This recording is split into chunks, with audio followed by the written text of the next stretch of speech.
bringing you the news and information you need from the people making a difference. This is Comcast Newsmakers. Welcome to Comcast Newsmakers. I'm Sabrina Register. We are here at the Sculpture Park along the Seattle waterfront, and I'm joined by Adrian Hunt with the Flying Heritage Museum. Thanks so much for stopping by today, talking with us. Welcome. Let's talk about the museum first, and then we'll get to Spaceship One. How did the museum come about, and what is showcased there? This museum focuses on Paul G. Allen's collection of vintage aircraft.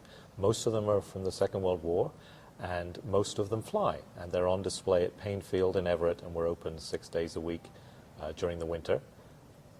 And so you say most of them fly, so at certain times, perhaps in the summer, can people actually see them in operation? Yeah, when the weather's less gloomy and less wet, we fly Yeah. the planes. Every 2 weeks we fly a couple of the planes. And I would imagine you've got, obviously you have so many airplane enthusiasts in this area. You must have a lot of people just coming to the museum and marveling at what's there. It's a real treat. We've done really well. Last year we were aiming to get 11,000 people, and we had 22,000 people, so we're very popular. And how did Spaceship One come about, and how is it connected to the Heritage Museum? Two connections. One is Paul Allen himself, who funded Burt Rutan, who built Spaceship One to win the X Prize, which was a prize, a contest to try and stimulate private investment in space. And essentially what you had to do, take a spacecraft up to 100 kilometers, about 62 miles, twice in a 2-week period. And if you could do that and privately funded, you'd win the X Prize. And that's what Spaceship One did. So Paul Allen's one connection. The other is that our museum focuses on technology and aviation.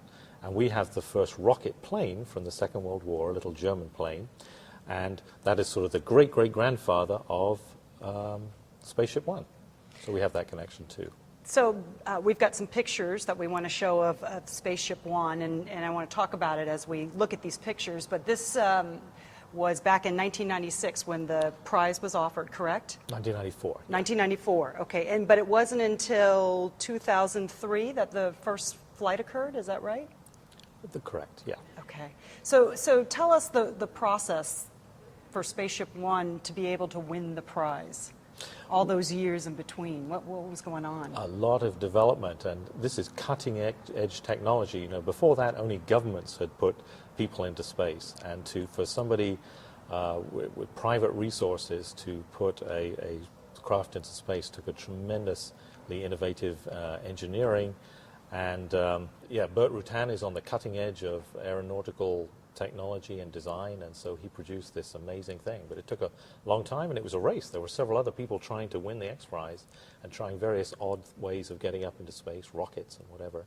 But Spaceship One won out. And of course, now Sir Richard Branson is developing that particular thing into Spaceship Two, and he's going to soon have commercial space flight. Well, not too soon, but fairly soon.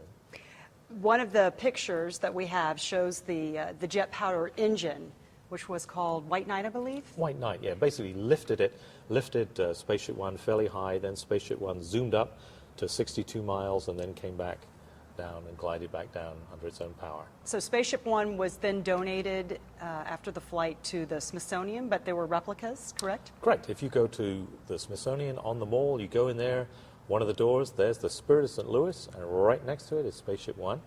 But to celebrate this and to stimulate interest and particularly in young people that they could follow in the footsteps of this great technology, they made replicas, and one of them has now got its home at the Flying Heritage Museum in Payne Field. And so quickly, you guys are open year-round?